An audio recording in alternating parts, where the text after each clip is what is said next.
to provide patients that really are suffering with one piece of advice, what would you say? Where do they start? Can I ask you a personal question? Go for it. What are you using today? Like this week? What's your skincare routine at this moment? Okay, I'll do this morning. Okay.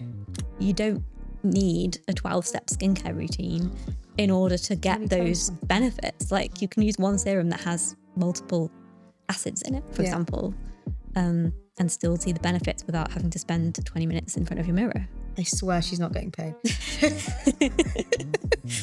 The ones I believe in are often just things that we know are the basics that have been repackaged and made to look like it's a new trend. Like the skin barrier, for example, you know, we've been preaching about that since the beginning. Yeah. Double cleansing, you know, these aren't trends. These are just like normal things that any esthetician has been doing for like 50 years. Yes. Yeah, I always say to people, like, if I hadn't had acne, I don't know where I would have landed. Really? At all. Yeah, because I think that ultimately shaped all those steps. That's fascinating. Yeah, who knows where I would be without acne. Because skin isn't just skin. It's your story. And I'm here for it. I'm Kelly Saynor. Are you ready for some Barefaced Chat?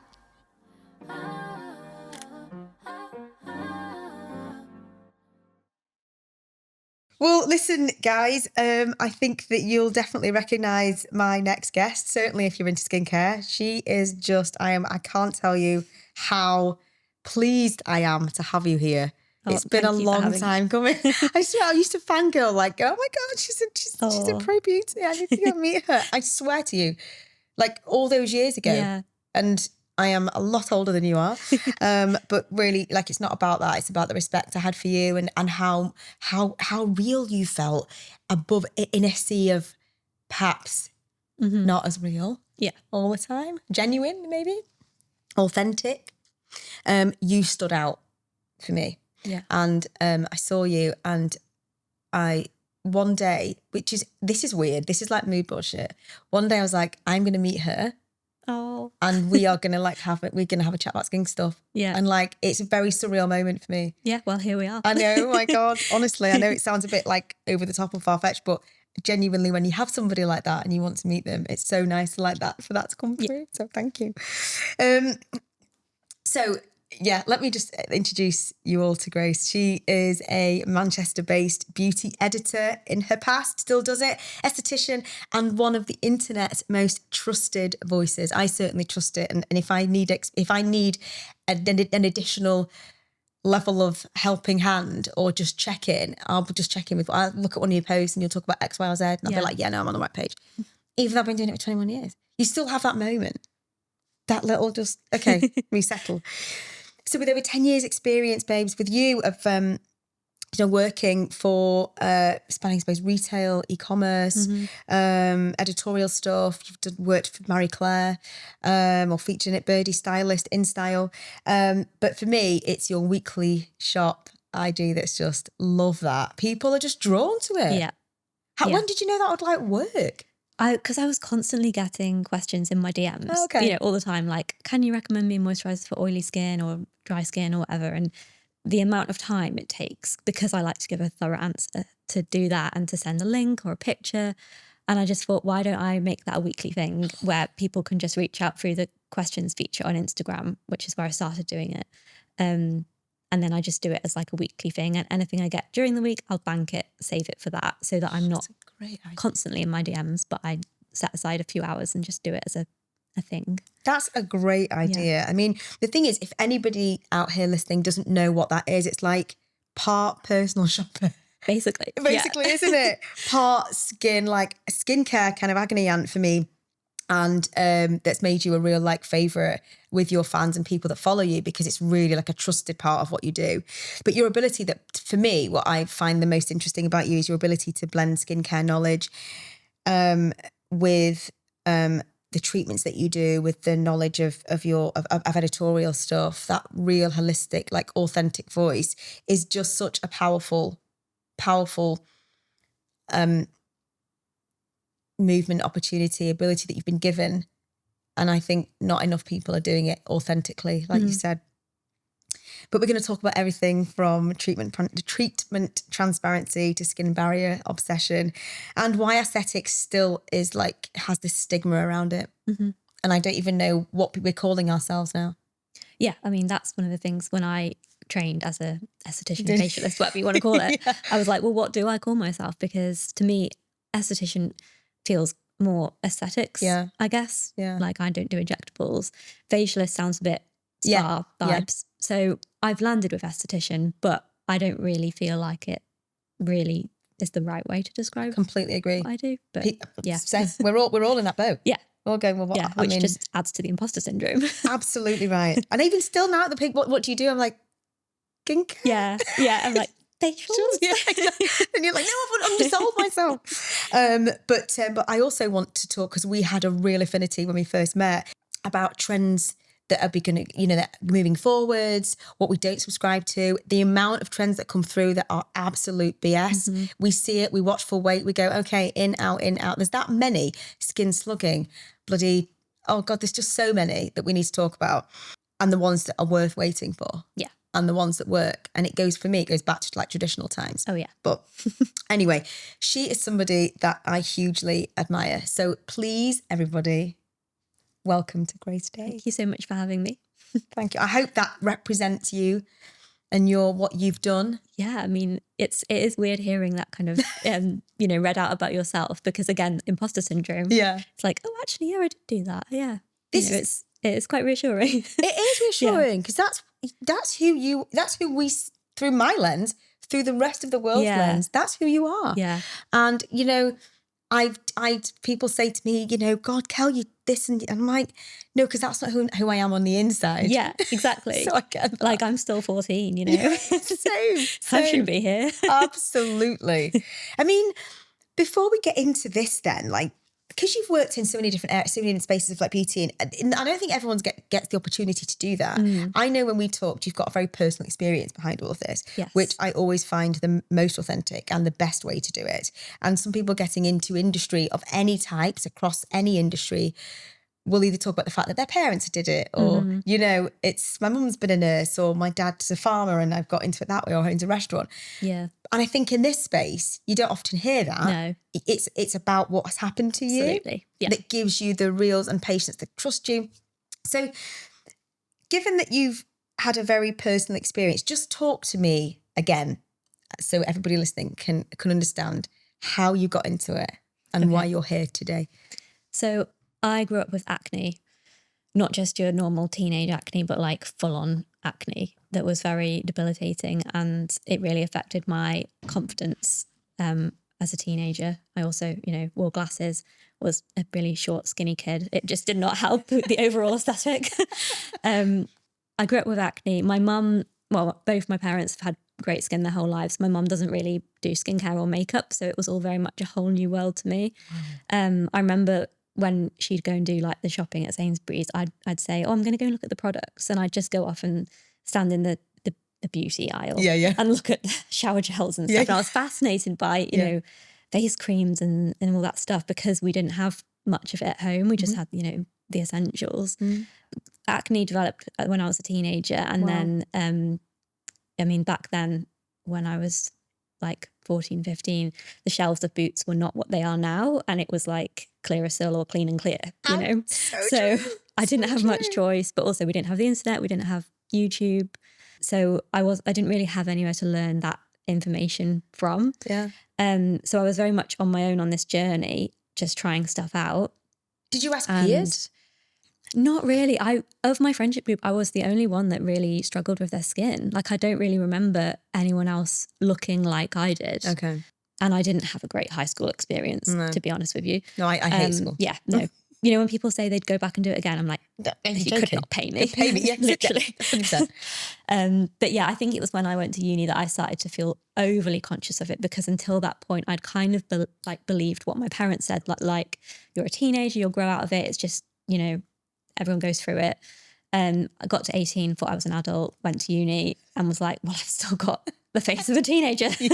And that's when I started my blog. Yeah. So I was documenting my journey basically and sharing reviews of the products that helped me. And I guess I had a bit more expendable income by that point. So I was able to like take myself off to Boots, and, you know, things were maybe widening up a little bit. Yes, and we had a few more brands, Yeah. and I'd try stuff out and feature it on my blog. And this was back when blogs were the primary mode of absolutely communication. And like you know, people weren't influencers or TikTokers or Instagrammers or anything like that. And I was reading blogs by like Caroline Hirons and, you know, that kind of old school bloggers. Yeah. So I guess I got in at a good time because my blog then picked up, and that's kind of where I grew a lot of my following, who would probably still follow me on Instagram now. That's amazing. Back then. And then through that, I got into, through like beauty blogging, I got into beauty writing. Okay. And that's how I kind of landed as a beauty editor. That's insane. Did they contact you? Yeah, so I was, so Beauty Bay, who I used to work for, it's like a big online retailer. They reached out and asked me to freelance, write for them some editorial content. And that was just kind of how I got my foot in the door, I guess. So I was really lucky. Did you love it? Yeah. Oh my God. Yeah. Was it amazing? Was it like every girl's dream? It was literally, yeah, especially, you know, at that age, I was like 22 and I did a master's. So I'd done my 3 years at uni, then I did a master's over 2 years. So I'd spent 5 years in uni, essentially, working part-time at Boots. So that was kind of my first beauty job. Experience, yeah. But yeah, like to be offered a job right before I graduated, you know, obviously everyone wants that, but it was also like my dream job at the time. So that's nice. What an amazing journey. Yeah. What did you study at university? I studied history. Did you? Yeah, which people are always surprised by. Absolutely. Yeah. But I mean, I love history. I still do. You know, why can't you be both? Yeah, exactly. I mean, I read history books all the time, but I wanted to do a PhD, which is why I went to do my master's. Yeah. And then kind of realised that, you know, there's like funding and, you know, all this kind of stuff that actually goes into doing a PhD, and, you know, you don't get a lot of money when you're studying. And so, the subjects I was interested in as well, which was more like women's history, aren't particularly well funded. So I knew there wasn't really much opportunity there. Yeah, I always say to people, like, if I hadn't had acne, I don't know where I would have landed. Really? At all. Yeah, because I think that ultimately shaped all those steps. That's fascinating. Yeah, who knows where I would be without acne. That's fascinating though, because I think that will allow people that are listening a degree of mental space and freedom, and this isn't going to last forever. Or, you know, at the time, I just don't think people that don't have or have never had an experience with acne get it. No. Like, without being disrespectful, it's debilitating. Yeah. To the point of, like, you know, mentally. Yeah. And you don't realise draining. it even when you've got it. It's like afterwards that you're like, oh, I am different. I am changed by that experience. And I meet clients now who are the same, and we say the exact same thing you just said. And they have so much more resilience for all things in life, but especially when it comes to skincare. They can take a microneedling treatment because they've experienced pain, you know? One of the things I say to practitioners that I train, you may have heard it on when we did the training, acne patients are an entire different breed. Yes. They have thrown everything but the kitchen sink at their skin. They have burned their face off with lemon juice. Super knowledgeable. Yeah. They come with all of that. Yeah. So it's not just like a fix a line. Yeah. Again, not being disrespectful, but it's a different energy, and it's a real like journey. Oh yeah. And it's, you know, I remember doing the short film that we did, Ollie, my eldest, really suffered. And, you know, he talks about his perspective as being a young mixed race male teenage boy with a face full of acne. Yeah. It's like, where do I fit? Yeah. There isn't another me. Yeah. Doesn't feel like. Yeah. It's certainly not out there. Yeah. Like you said, nobody looks like me. What? Yeah. So I what a lovely experience though for your patients. Yeah. I think it definitely gives me like an ability to relate to them and empathize with them. And, you know, I love working with acne clients because I know how they feel. And when they find out that I've been through that journey, you know, that's why a lot of them come to me, because they want someone who gets it. But do you put it out there? It's not like the main thing. Like, you know, I do mention it on in my kind of my story on my website, like I just kind of explained to you, but it's not, I'm not one of those people that just works exclusively with acne people. I just kind of do. It's really endearing though. And I think that maybe a bit more vocalizing the journey makes me feel like I instantly want to see you. Yeah. Because you will know every trick in the book. Even if you go to somebody that's like 20 years in the game, you actually lived it. Yeah. So you've tried things that haven't worked. Oh, yeah. We said last time, you've make your piece. When you get a spot, you know why. Yeah. I know exactly why. Yeah. You know? Yeah. And that's what I teach my patients and the recovery. Yeah. And it's if it comes and goes, you've already hit a step. Yeah, exactly. You know? And like, you know, even now I get a spot and sometimes it's like that voice in my head is like, don't moisturize, it will clog your pores. Even though I know that's not true. And I tell people that all the time. That's so human. But it's it's so hard to get out of that once you've had it and you suddenly like, oh my God, is this it? Am I going to have acne again? Every time I get a spot, that goes through my head. Absolutely. But yeah, we're learning. What a vulnerable place to be though, hey? So, of course, you have worked in every area of, and I think, you know, every area of aesthetics, beauty that you can do. You've worked in a shop, you've worked behind the magazines, you're now treating patients. There isn't more breadth that you couldn't do more if you tried, which makes it just even more endearing that you're actually doing the treatment. I do feel like a lot of people, though, believe that we know everything. Yeah. And I think that being realistic in our industry is the biggest part of what we've got to do. Absolutely. And patience, and it's like management is huge. What perspective then would you say being, in terms of, I suppose, the imposter syndrome, what's your perspective on this level of demand we see now with patients that have got acne and the availability of like a shop floor of boots, Instagrammers, TikTokers giving you a million different contradictions? That's confusing. Where do you start? Yeah. Where do we start? Like, how do you manage that when a patient comes in? How do you manage them? Yeah, I guess a lot of people come to me because they've been overwhelmed by that. Yeah. So they've listened to the influencers, they've bought what's on offer in Boots, they've bought what the magazines say, they've tried it all, it hasn't worked, and they almost want to go back to basics. They just want one person to tell them what to do. That, you know, they're over the choice. It's too overwhelming for them. I agree with that. And yeah, I completely, you know, even now I go into Boots to look for toothpaste and there's like 2 aisles. I'm like, why do I need this many options for toothpaste, you know? So I completely get why people feel that way. And that's kind of what I offer as a solution. But the way I do my consultations is I look at what is on offer in Boots. I don't work with a specific brand. I'm not like affiliated with anyone. So I, you know, I'll pick based on people's budget, based on which shop they prefer to shop at, and just kind of give people a bit of guidance and hold their hand through the process of shopping. Yeah. That's a really nice way to look at it because it gives them, it re-empowers them, doesn't it? Yeah. And I give them the education so that, you know, in the future when I'm not there, they can still go into Boots and know, oh, that's the ingredient that my skin doesn't like, or, you know. Absolutely. Kind of How do you determine that then? You know, of course, we know everything to do with the cell, the way spot forms, the keratinocyte life cycle, you know, the influence of lack of sleep, lack of fluid intake, dehydration, poor diet, hormones. We know all of the things and we blame our skincare for so much. Yes. Even like now you've admitted it's like, I'm going to get a full face. I know it. Even though, you know, like we talked about last time when you have a massage, because I had a massage recently, I got a spot on my chin. I was like, oh, it's why. Yeah. Yeah.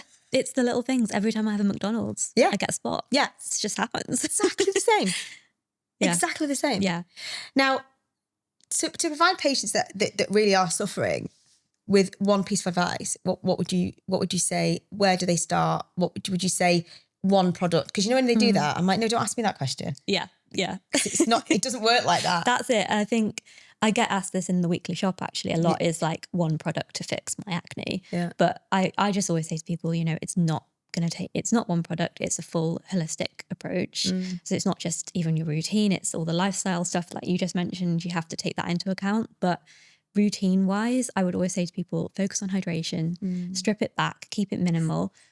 Get your skin nice and healthy. We're on the same page. And then we introduce the active ingredients, you know? And sometimes it's hard because people just want results. They want results so fast. They want to be using acids and retinols and, you know, the buzzwords. Yeah. So, yeah, it can take a lot to kind of bring people back down to like the basics. When do you know that they trust you? I think when I have my 6-week catch up with them after they've started their new routine and they're using the products, the full products. They've not skipped ones that they're not sure about, or they've not introduced their own ones, or, you know, they're like, oh, I'm only using it once a week. You know, if they're doing it all, then I know. That is so true. It's like you can relax. Yeah. You feel like you've done your job. Okay, they're in for the long run. Yeah. They trust me, they trust the process. That's so true. And I can just let them get on with it. That is so true. I love when I'm like, oh, thank God. Yeah. Can you tell everybody else? Yeah. I literally think they've got it. Yeah. And it's so nice. So obviously, you know, you learn based on your own experience. At what point did you think, I'm going to make this my job? Gosh. In terms of being an esthetician and doing facials, I think it was when I actually started doing them I went to night school, so I was still working my 9 to 5. I went to night school, primarily went to get my qualification because I was giving people so much advice online. I wanted to have just like peace of mind, credential, you know, I can say I've done the training. Yeah. So I didn't do it intending to go and become a facialist, do facials, do treatments, anything like that. When I actually got my hands on faces, that's when it changed. And I was like, oh, I like this. This is fun. I loved, you know, talking to people, giving them advice, seeing them again, seeing their, you know, results, that kind of thing. And that's when I was like, oh, maybe I should rethink. Love this. This is so fascinating to me. There's a real stigma with the Instagrammers and believing what Instagrammers say, because you're given so many different brands. And like you say, I love the fact that you're not really affiliated with one. I'm not, apart from my own brand, but I'm working in the industry. Yeah. So I have lots of different brands, and I will recommend over and above my own, even if I know it's right for the patient. Yeah. How do you balance your job as an editor, be writing about products that you might believe in them, I'm sure you do. I'm sure you can't say anything too controversial here, but how do you balance that, like these social media trends with your authenticity? Because there's got to be an element of spin here. I don't know. I think I've been really lucky in that the publications I've written for, and when I do my own content, they're all about integrity. Right. So I was actually talking about this to Molly upstairs. Like it's, you know, I could so easily be writing for a magazine who say you need to include these because there are advertisers. Right. I've just been really fortunate that I haven't been in that position. I mean, for example, when I worked at Beauty Bay, I was limited to the brands that were stocked on there. Yeah.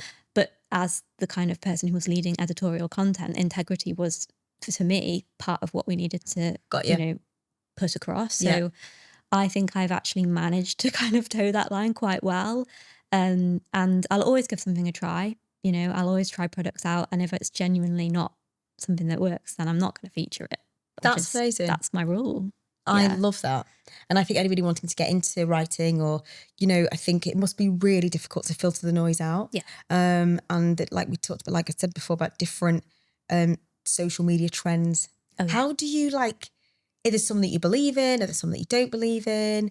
I think the ones I believe in are often just things that we know are the basics that have been repackaged and made to look like it's a new trend.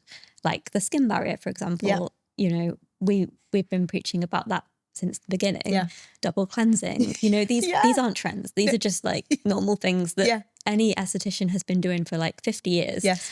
And they just get like a new name and it goes viral and everyone thinks it's like a new thing, but it's Very not. True. Yeah. So I think there's that element of it. But yeah, the trend cycle is insane. It's insane. Absolutely insane. And I think in skincare, it can be a bit scary. Yeah. The makeup side of it, I just think is just daft. I think it's just coming up with new names for the same thing. Yeah, I completely agree with that. Yeah. On that topic of like trending skincare stuff then, or skin, you know, like repackaging, because that's a really good way to put it. I really think that's an interesting, honest view of, and people need to be a bit vigilant about it. Speaking to younger patients, they absolutely are on point in terms of the trends. Yeah. They are doing skin slugging, they're doing like, you know, whatever the next trend is and believing it. And I'm like, well, we've been doing it for years. It's just not called that. Yeah, exactly. You say. So I have to re-educate when I'm treating, but when you're talking to your patients about a holistic journey in skin and they are doing these things, how do you get them away from that and into your traditional treatments? So like you believe in, I don't know if you steam, I don't know if you microneedle, you've said, I don't know what your core treatments are to steer people away almost. Yeah, I suppose the core facial is probably very traditional, but I suppose I just give it like a very modern approach. So I do a double cleanse, I do enzyme exfoliation with steam on every client, just take a look at their skin. Then I'll go and do extractions, you know, if they want dermaplaning, if they're having microneedling. LED I probably do on most people because it works so well for everyone. Yeah. I think, again, most people come to me not because I'm saying like, oh, I'm doing like a glass skin facial. Or, you know, it's not like I'm offering a result for that one facial or, you know, you come in here and you'll leave looking like this. Yeah. For me, it's about long term and them coming back and us seeing progress over time, but also giving them what they need and want. And I think as much as trends drive people, everyone wants a personal, bespoke, custom approach. I agree. Like that's the ultimate luxury, isn't it? To have something that's tailored to you. So I think actually when people get a bit disillusioned by trends, that's kind of the default back to. What's your view on the Korean beauty trends? Yeah. I think skin stacking's massive at the moment. Yeah. I mean, again, but that's just combination treatment to me, like, I don't exactly. I think again, you know, these things, a lot of them have been happening in Korea for years, haven't they? Like even like exosomes and stuff. They've been there for years, decades maybe. And so again, it just gets like repackaged and brought over to a Western audience. Yeah, and so true. I think as an editor and as someone who's worked in marketing and, you know, that side of things, I can see that. Yeah. But I can also see how easily people are taken in by that. And because the product is great, like Korean skincare is brilliant. Yeah. It's all about hydration because they do so many aesthetic treatments over there that their actual skincare products aren't particularly active because they don't rely on the actives to give them results. They're getting like surgery and then they just need to hydrate their skin. So the product's all about hydration. So you can't go wrong with hydration. Yeah, so absolutely. Love the product. The biggest thing that I would say as well. Yeah. It's so nice to hear. Have you been? No, I'd love to go. Same. I'd absolutely love it. Maybe we should make that a trip. Yeah. Oh my gosh. That'd be great. So cool, wouldn't it? Imagine us doing a little like tour of all the places. Never sleeping. Yeah, never sleeping. Not sleeping on the flight. Not sleeping when we got there. I mean, I can imagine it's the kind of city where everything's open anyway all the time. So it'd be fine. We'd be like, come back, like dead. That might be really cool. Yeah.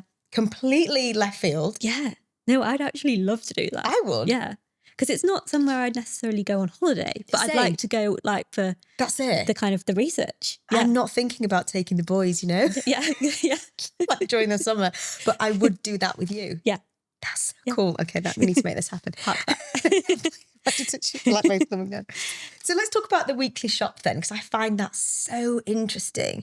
And I'm almost like, I'm not an envious person, but I'm like, oh my God, that's so interesting.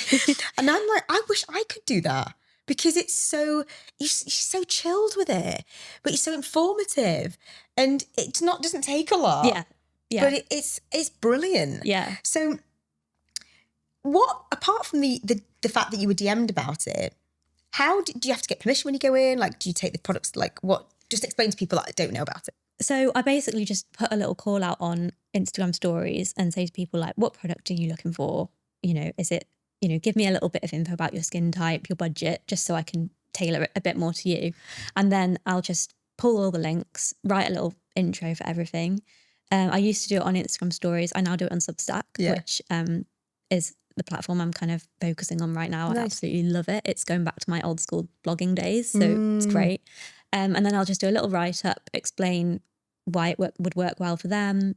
And then, you know, other people will always benefit from reading that information. It's all on Substack, so people can go back and read through the archives. It's all there. Okay. But yeah, that's how I do. Love it. Absolutely love it. And I think anybody that's wanting to get a bit more information about it, you've got to go there because it's just such an honest view, but being able to draw upon your knowledge, you know, before. Yeah. The likes of Get Harley, What are your thoughts on that? If we just kind of like pop out, yes, if we may. Yeah. I mean, I don't know. I'm not super clued up on it 100%. Yeah. I think it's great because there's a huge range of brands for people to choose from, and you can build quite a custom treatment. Yeah. They're obviously all professional products, so it's like they're a good quality of product, you know, good ingredients, nice formulas, that kind of thing. I really like that. I think the price point is high, and I think for most of the people I see, they wouldn't be prepared to pay those prices. Same. Most people are happy to pay for 2 or 3 higher price products, but then they'd prefer that the rest are quite, you know, reasonable, manageable. I get that. They can repurchase it again and again. And there's certain things, I think, you know, serum always would spend more on that. Cleanser, moisturizer, I'd probably say that's where you spend less. So I wouldn't necessarily think you need to stay in that price bracket for everybody. Yeah, I get that completely. Again, for me though, I talked to my last guest about old-fashioned connection, and we know that we get a hit of oxytocin when we hug somebody. We get a hit of dopamine, you know, when we get a high because we've watched YouTube and found something we love. We get a hit of serotonin when we eat chocolate, you know. But that real face-to-face connection, love Get Harley, love the new digital age, all that sort of stuff. I do worry though that we're missing the point at times with brands like that. I think it's an inevitable brands like that to come on board, come along. Just don't know what your thoughts are. Like, you obviously liked the connection with the people. Yeah. Like I do offer virtual, if someone in Scotland wants me to build them a skincare routine, I can absolutely help with that. But it's always far more, you know, valuable for me to see the person's skin up close and to, you know, not just ask them the questions on the consultation form, but to go beyond that and delve a little deeper and, you know, how does your skin respond when you've been in the sun all day? You know, those kinds of questions. That's what was surprising for me about doing facials in the first place, was how much I enjoyed that connection, because I'm quite an introverted person. So normally I'm not like up for chat all the time. And it still surprises me that I now spend most of my days talking to people all day. who am I? Yeah, like who am I? And I need to go home and recharge. I totally get that. But yeah, I think absolutely. And that's what people want as well. They want that personal, you know, look at this spot. What's this? You know, they want to do that. They do. They'll come in for a 15-minute checkup. Yeah. And I'm like, have you got my time? Yeah. Because I'd be like rearranging this appointment if it was me. Yeah. But they love that connection because they genuinely want you to see them. Yeah. Even if it's free or whatever, or like they're paying for it. Yeah. They will absolutely want to come in and see you. So I do believe that when you've had experiences that are very personal and you've built that in for them, that is huge for me. Given that you're a blog person and we've seen the rise of Instagram and the irresponsible use of it, even though, you know, there's good and bad, right? There is. Do you like the word influencer? I wouldn't call myself an influencer. And I know probably anyone who's an influencer would say that too. But like, I never set out to become big on Instagram or any kind of platform. When I started blogging, people didn't say the word influencer. You were a blogger. So I never set out to have that following and do that kind of thing. And at no point have I ever thought, oh, I want to quit my job and be an influencer. Like, it doesn't appeal to me. And the influencers who I like following are the people who have a real job and like they've got like a niche and they bring something else to the table. They're not just someone who's just sat at home receiving parcels all day. So true. I like people who've got an opinion and an experience and a background and personality, and, you know, they can kind of add that extra layer. And I think it's more real. I agree.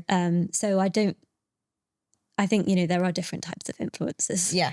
No, I completely agree with that. And you don't necessarily subscribe because that's not who you set out to be. No. And I think the thing is, unfortunately, it puts you in a pot. Absolutely. And you know, you have to be savvy enough and ready to accept that word is not the definition of the fact that you get free products 24/7. Yeah. And you're there and you get paid to do that. You don't. It's been such an organic, unique journey for you, which I love about you. Yeah. That's what made me, that's why I follow you. Yeah. Because I want to know you because of your background, and I get a bit weirdly stalkery with people that want to find out, and I start like going, oh, wonder what she's done before. Yeah, and, yeah. you know, not in a creepy way, obviously. No, but yeah. I know exactly what you mean. What I mean? Like stalking the ex-boyfriends and stuff. Go a bit too Like, far. oh, that time you went there in 2005. Why did you do that? You know, like the grandma's name and stuff. It's weird. But no, I totally think that people need to just put a different lens, put different goggles on, and like see that influencer A might not be influencer B. Exactly. And yeah, just looking at people's background, like where they've come from. And, you know, some people have worked in like one field for their whole life, and they've got so much like, you know, experience and knowledge in that field. And now they're using their social media platform to just bring that to the masses. Yeah, and that's a great use of social media. Responsible use. 100%. Yeah. So do you think then that with the rise of TikTok, because we've seen that develop in the last, like, blow up. Oh my gosh. Yeah. So quickly. Yeah. Do you think that that's changed the way that we view skincare? Yeah. Yeah, I'd say so. Yeah. I think it's just so much more fast paced than Instagram. It's obviously the focus on video. And what I don't like about TikTok is that... Are you on it? I'm on it. I don't really post on it. I don't really spend much time on it, to be honest, because I have issues with it. Yeah. I don't think it's great for my brain. Yeah. And I'm not one of those people that's really preachy against social media, because I love scrolling on Instagram, but TikTok's just another level for me. Yes, but I just think if I'm like you, I'm not. Yeah. Because it's too much for me. It's just too much. Yeah. I don't need to see, like, you know, real graphic world news 1 minute and then a puppy the next minute. That's totally agree. That's not normal. Totally agree. Just do that. Sorry. But yeah, sorry, to go back to your question, skincare, I just think on TikTok it's so dumbed down, because people, you know, you have to make a, I don't know, 15-second video, otherwise it's too long and people won't watch it. So you're condensing like a really meaty topic into 15 seconds. That's impossible. So you're dumbing it down, you're cutting out so much information that, like, how is anyone supposed to actually learn about that?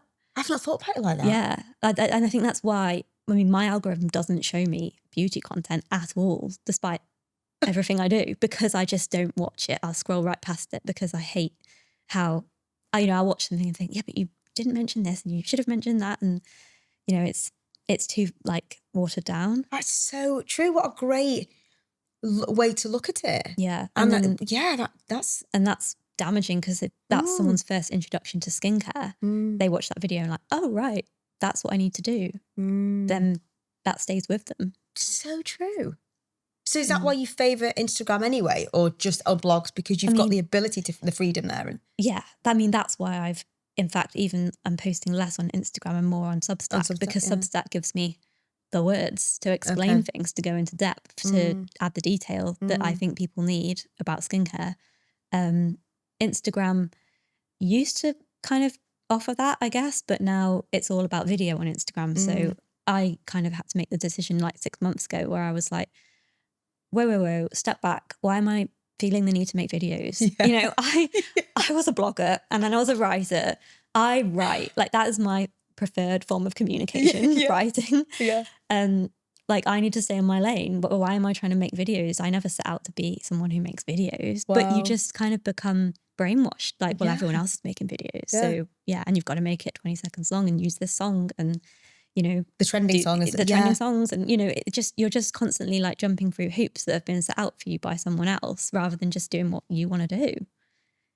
God, yeah, that's so, how interesting. Yeah, I think that's really fascinating. It is.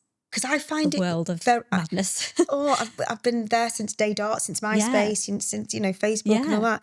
And I find Instagram really tricky to navigate. Well, I think Instagram that's where they've, in my opinion, have like shot themselves in the foot, because they're trying to get you to, you know, do static posts and videos. Yeah.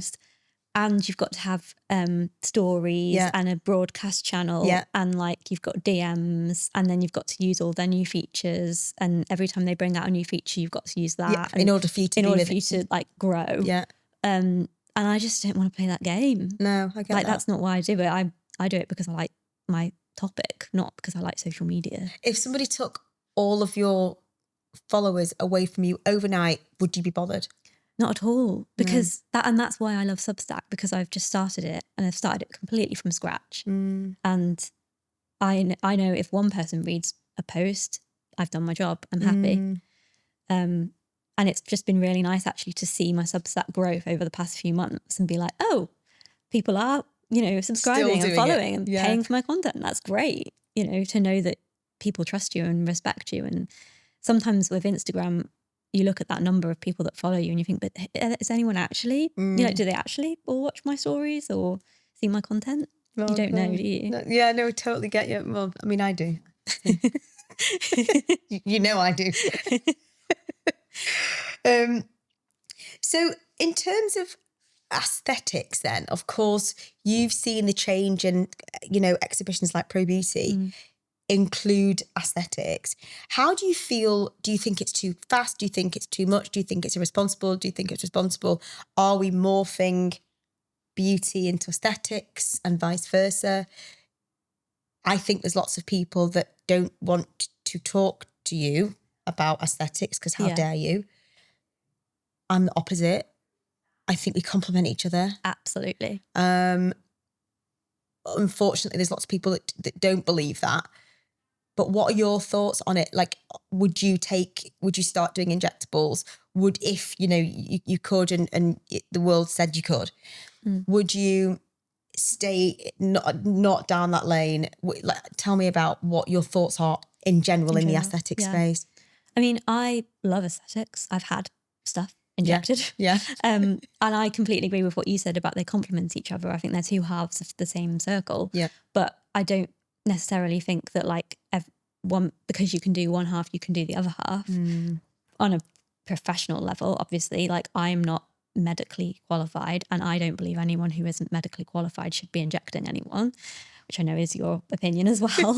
But that, to me, that barrier is why I would never personally start injecting people. I don't believe I'm the right person to do that because of my background and my experience. And I think it takes a whole different level of understanding and education and everything that you've done to know that side of the circle, basically. Yeah. But I'm absolutely not against it. I think I think there's only so much that skincare can do. Microneedling's great, but there comes a point where even that's not necessarily going to give people the results they want to achieve. And at that point, that's when I would say, have you considered filler, Botox, So where do I start and you end, and where do you start and I end, Grace? What would we say to people in their journey? Who would they go to first? Because I can do what you can do, but I can't do it as well as you can do it because I've added it in because it's become what the noise is out there. Yeah. I've had to become educated. Yeah. It's not just about Botox and fillers. Yeah. How do we do that? How do we marry that? I think it's all about the individual and what they want, because like you say, some people absolutely do not want to talk about anything like that, or they'll start the conversation by saying, I never want to have that. What can I do instead? Yeah. Or most people actually would come and say, I'm open to doing this in the future, but right now I'd rather just do skincare stuff until it gets to a point where my skin needs more. Yeah. And I think it's that. I think it's like, if you think of it as a triangle, I'm the bit at the bottom and you're the bit at the top. Yeah. And not everyone wants to go up, but I think most people probably do. At some point. But the thing is, I would love to get to a place in the landscape where we become aligned. You are mine and I am yours kind of thing. And we can, that's what is explained to our people, our patient, demographic and your client base, and about how we do work beautifully together. And you can have both. And actually, I say to people all the time who've got Botox, if you're not wearing sun cream or you're not, looking after your skin, there's no point having the Botox. Absolutely. But yeah, it's all an education piece. And I think people are still there's obviously a stigma about injectables, but there's also, I think a lot of people think it's like, oh, that's what celebrities do. That's like what people with lots of money do. People don't realize that it's actually, it is accessible to everyone. not in a dodgy way, but you can. Well, I'm sure it is in a dodgy way. Well, it is in a dodgy way. That's the scary thing. But I know what you mean. Yeah, you don't have to go down the dodgy route to have, a reasonably priced treatment. Absolutely. Yeah. What's your favourite treatment to do? First. Okay. And then what's your favourite treatment to have? I actually think it's the same. It's microneedling. Is it? Yeah. Why did I know you were going to say that? I feel like that was going to come out at some point. Yeah. Tell me why. Do you think it's like an unsung hero? Do you like? I think people who have it get it and they know it and they'll be like in it for life. But I think people are really scared to have it because it sounds scary and it's uncomfortable. Yeah. We know, but like everyone experiences it in a different way. But it's just the results. You get that, and as soon as your redness is gone, you've got that immediate glow. Your skin just looks better. And then long term, you're building that collagen over time. And whether that's, because you're trying to target something specific like pigmentation or scarring or lines and wrinkles, whatever, or because you just want to bank the collagen and have that healthy skin in the long term. I just think it does bits for everybody. There's something in that for everyone. Yeah.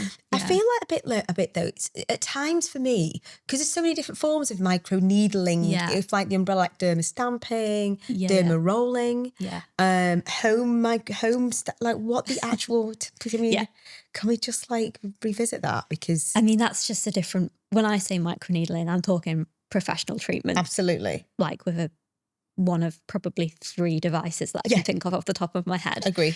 Not ones that you can buy on Amazon or rollers that you can buy in Boots. That's terrifying. Why. Yeah. Why do you know why? Because the safety aspect of it, of going home and, jabbing tiny needles into your skin and it might not be sterile, your skin might not be clean. What are you doing with that device afterwards? When are you using it again? Where have you been storing it in the meantime? What product have you got on your face that you're needling in? That whole thing is terrifying. Yeah. I had to do so many additional qualifications on top of the basics to be qualified and insured to microneedle, and the levels of hygiene and standards that you have to have in order to do that treatment, the constant hand cleansing, the changing gloves all the time. Yeah. That environment has to be sterile because you're breaking the skin. Absolutely. So to do that home or to do it in a not a clean environment, that's really disaster waiting to happen. Crazy. And then you've obviously got to take into account, the actual technique, which again you have training for. Yes, yeah. But if you're like, going over and over, I know I can look at someone's skin and know whether I need to go over second pass, third pass, whatever. But, most people will just keep going maybe until they start bleeding. Some people might just go until they're pink. Like, there's people don't know. There's no standard. There's no standards. Yeah, and you can't, control that. Control that. Standardise the standards. Yeah. Why? Because there's so many different training providers. Because you can buy them on Amazon. Because you can buy them. Because someone who's done like level 2 beauty can just buy one on Amazon. I mean, anyone random person can buy them on Amazon, but they can then start charging people and say, "Oh, yeah, I do microneedling." Oh, so bad. It's really scary. So bad. Yeah. And then obviously you've got that within aesthetics as well. You've got people needling people. Well, I think it's a bit of a minefield, because of the different depths as well. Yeah, exactly. That's the other thing. You can needle to a deeper depth than I can, but someone at home can go to your depth because they don't know. It's so scary. I just feel we need to tell people. Yeah. But I think that's why I get hit and miss with microneedling, because they've had experiences elsewhere, they come back. I'm more injectable, but I'm skin through and through. So I would prefer to sprinkle injectables, do those at the end, or not at all, genuinely, and stick to the skin. Just go, let me tell you, that's where you'll see it. Unless you have a deficit of something on your face or, an area that we can actually do something with, you don't need fillers. They're like, what? I'm paying for? Yeah. I've got money here for fillers. I'm like, well, no. Yeah, not doing it. I'm not doing it. Go somewhere else. But no, I'm not quite as blunt as that. But, I do believe that real, like, responsible. Oh, yeah. Like, you have to, I think, you've got their face is in your hands. Yeah.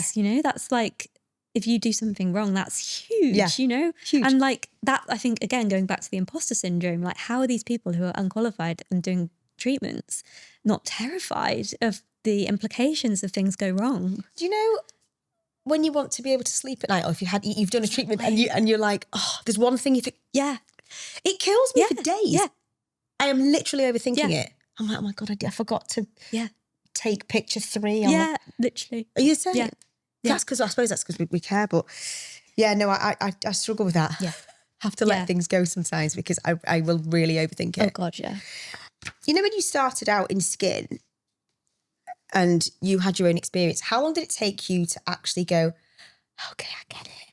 Like, had you faffed about with salicylic acid, azelaic acid? When you were doing your own stuff, were you trying like everything under the sun? Had you gone, well, I've read here it says retinol. Well, I've read here it says, what? How did you go, oh? Yeah, it was a long process. I would say if we're starting with me being like 12 years old, going into Boots and picking up like St. Ives apricot scrub versus me now, it's been a long process. And I think ultimately, you know, trial and error. Yeah. But I absolutely bombarded my skin for, I'd say, the first 5 years. I was using everything and I wasn't giving things enough time to work. Yeah. And I was putting retinol on and then thinking, oh, it's been on for half an hour, I can put some salicylic acid on top of that. You know, I was doing that.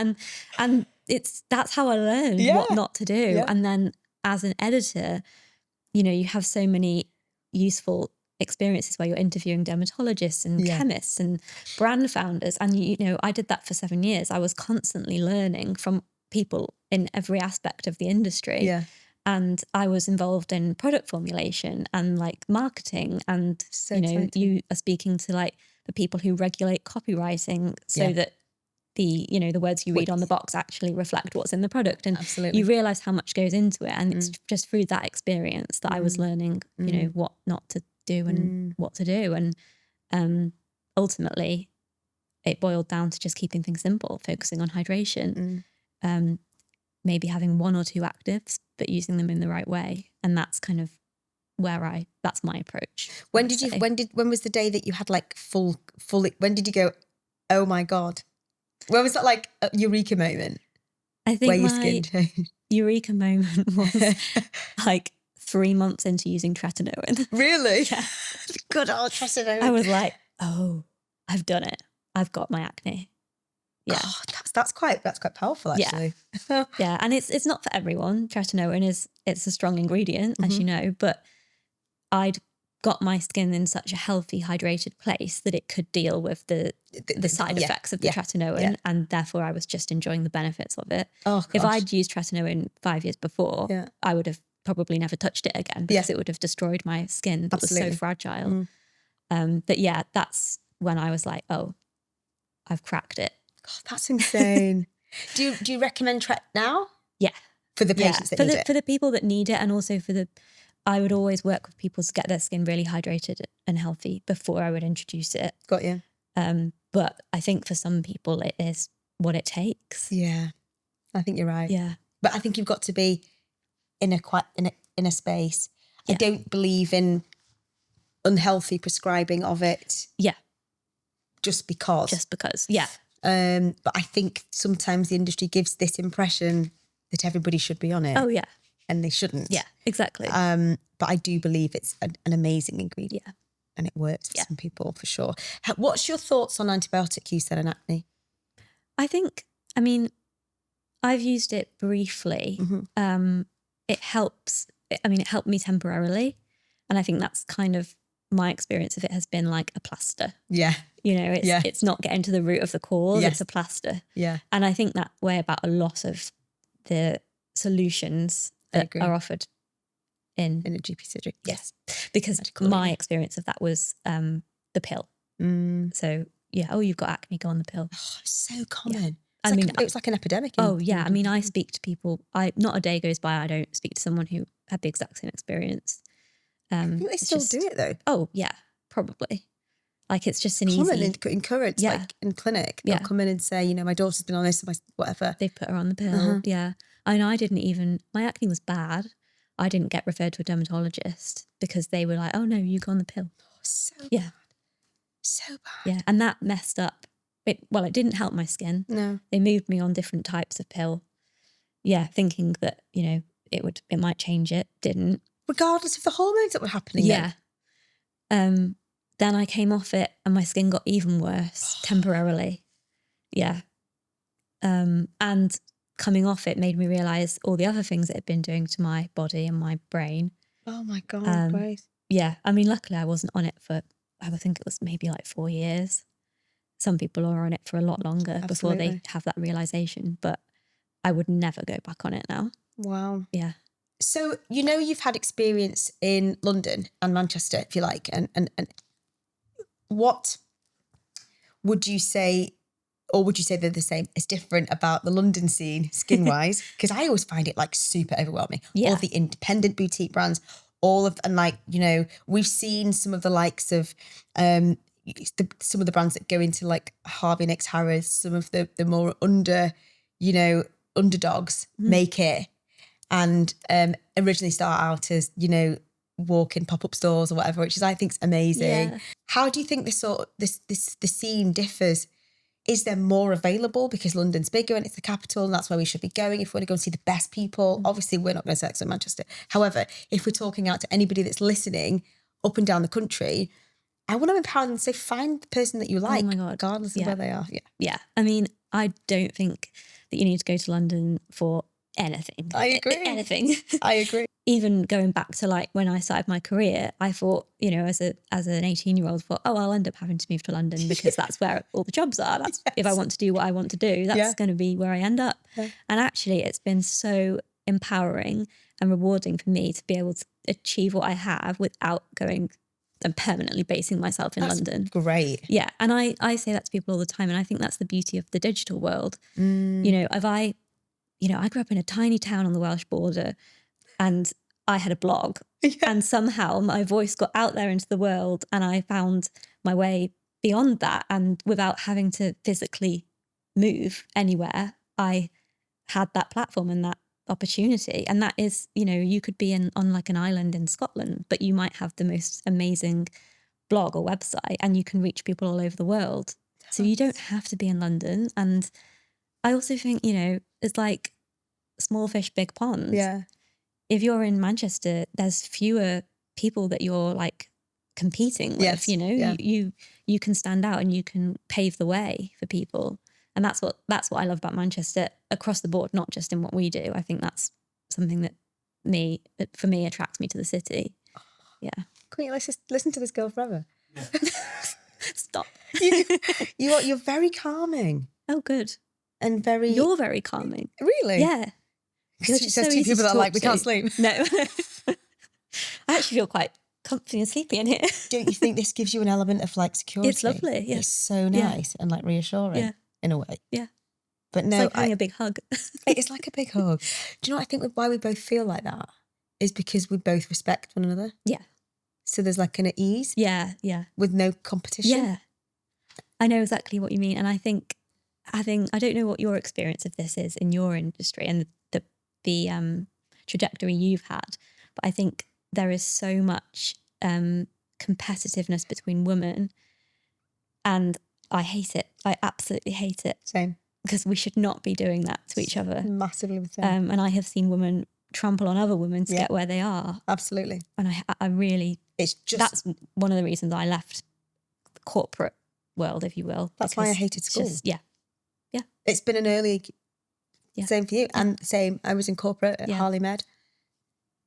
Never forgive them for their experience was amazing. Great grounding, great place to start. Always be thankful, but not for me. No, absolutely.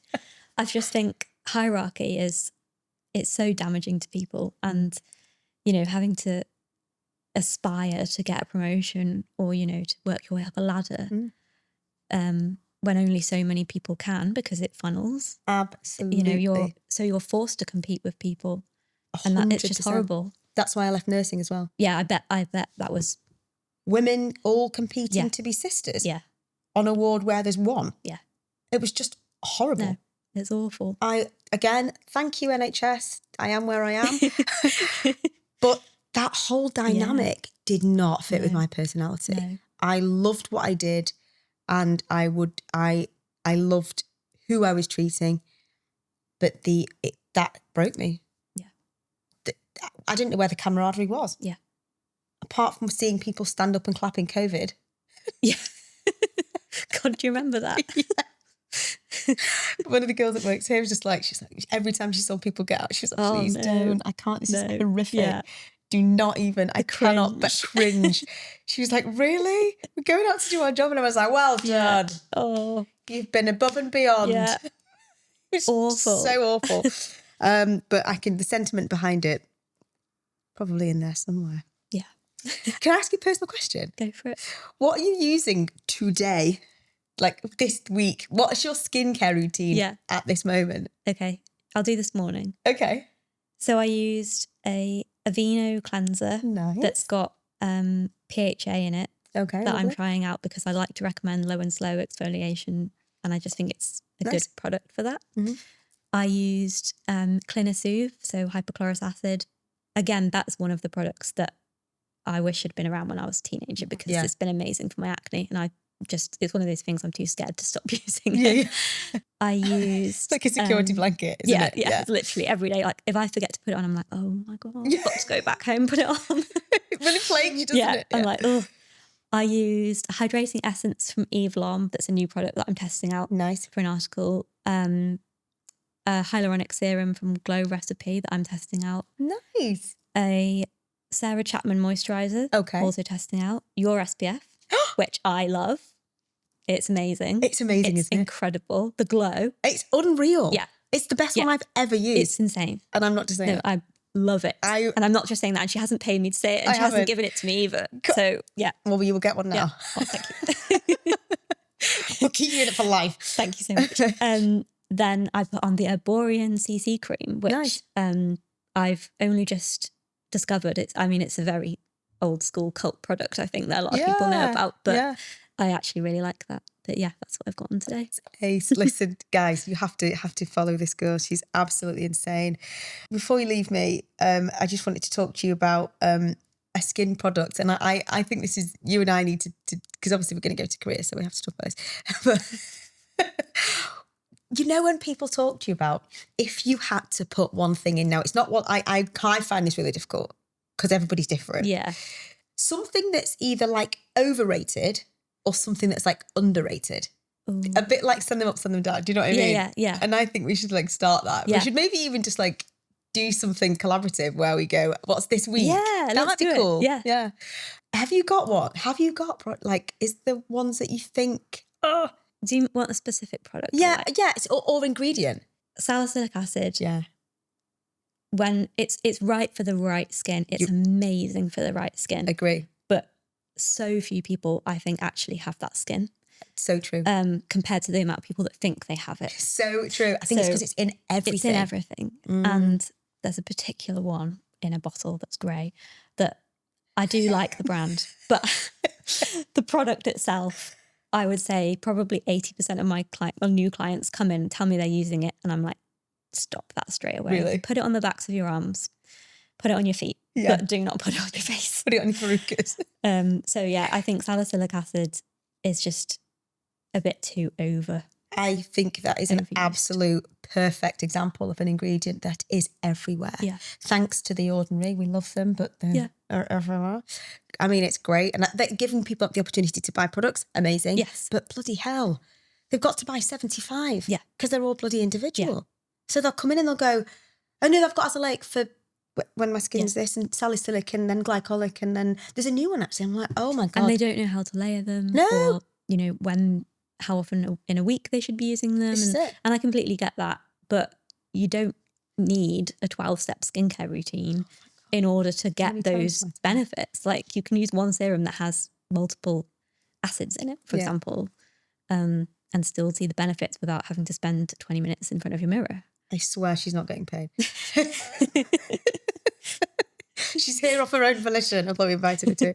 But yeah, we're just on the same page. We really are. And like, it's so bloody refreshing to know that we're out there together fighting for especially like, you know, doing being the right thing. When you're self-employed and you're a solo esthetician, and again, imposter syndrome, but you're constantly doubting, and like you do need that reassurance. And like you say, you know, you look at my page for stuff, I look at your page for stuff, you know, like it's just nice when you know that someone's on the same page as you, because you can trust them, and you know that you have the same opinion, and therefore if something new comes out, we'll probably have the same opinion on it. 100%. I think that's great. I think that's really refreshing and rewarding. And we said this last time about maybe putting each other on each other's page, or like really doing something once a month or every 6 weeks where we just talk to people honestly. Yeah. And I think that would be... No, we need to make it happen. We do. We need to make it happen. Now I have just found out, because I've been through a divorce, that I own all of the businesses solo. Oh my God. Congratulations. Thank you. That's amazing. It's very surreal. Yeah. But I now believe I've got an opportunity. And it's one of those like Spider-Man moments. Yeah. With great power comes great responsibility. Oh yeah. So now it feels like I've got to do something, but I was always doing it. Yeah. But I can really do it the way I want to do it. Yeah. And that includes just doing something together. Yeah. And there's nobody else, you know, I've been doing it for long enough, and there's lots of people that you could pick from, but you are the person.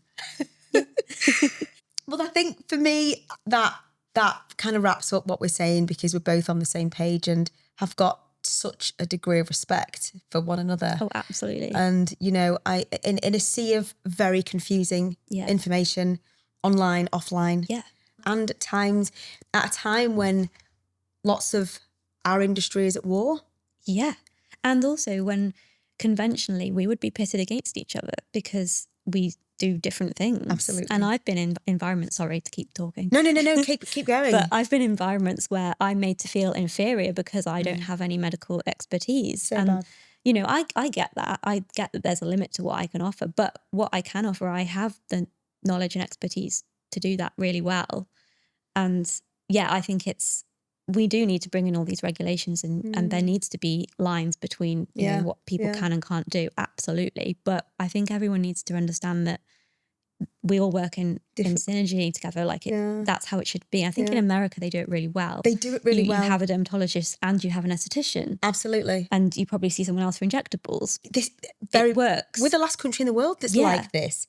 And we're all like at war with each other. Yeah. It's horrible. Maybe we should start something independently, like, and a site where we say like there's two halves of the page and this is how we marry. Yeah. Because, you know, you can educate me on things. Maybe I can educate you on things. Exactly. And that's you know, I've had clients in who are doctors who don't know the stuff about skin that I know because they're not taught that. That's not where they start. You don't, as a dermatologist, you're learning about infectious diseases and skin cancer, not how to wash your face. Absolutely right. That just breaks it right down. Yeah. Oh, isn't she just amazing? She's gorgeous. I could keep talking all day. I love talking. It's great, isn't it? It's just when you know it's your subject. Yeah. And when you just, you know, as passionate as we are, and all I want to do, I said this to you last time, is come and see you and or refer patients to one another and say where they shouldn't do. Yeah. Say where they should go, where they shouldn't go. Yeah. And I would just be like, go and see Gracie, come and see me. Yeah. I will do X, she'll do Y. And by the time you've had 12 months with us both, like you'll be a new person. Yeah. We could keep going all day. Sam is and I can tell he loves this one. Yeah, no, he does. Not at all. We would keep going for hours because we love it, and we know the guests that we've curated together and put on are just meaningful, and you know that everybody's been super handpicked.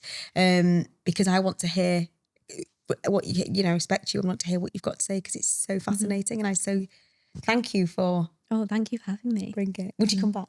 Absolutely. Yeah. Maybe we'll do one on the way to we'll get a voice recording on the way to Korea. Keep mentioning that. Have I mentioned Korea? There could be a whole podcast series. Yes. Should we all go? Yeah. Producer Sam's coming. Yeah. All right. Well, thank you so much, my darling. That's it for today's Barefaced Chat. Thank you so much for listening. If you've loved this conversation, make sure you follow, rate, and share. It really helps more people find us and join the conversation. I'll be back next week with another honest, unfiltered chat. Because skin isn't just skin. It's your story, and I'm here for it.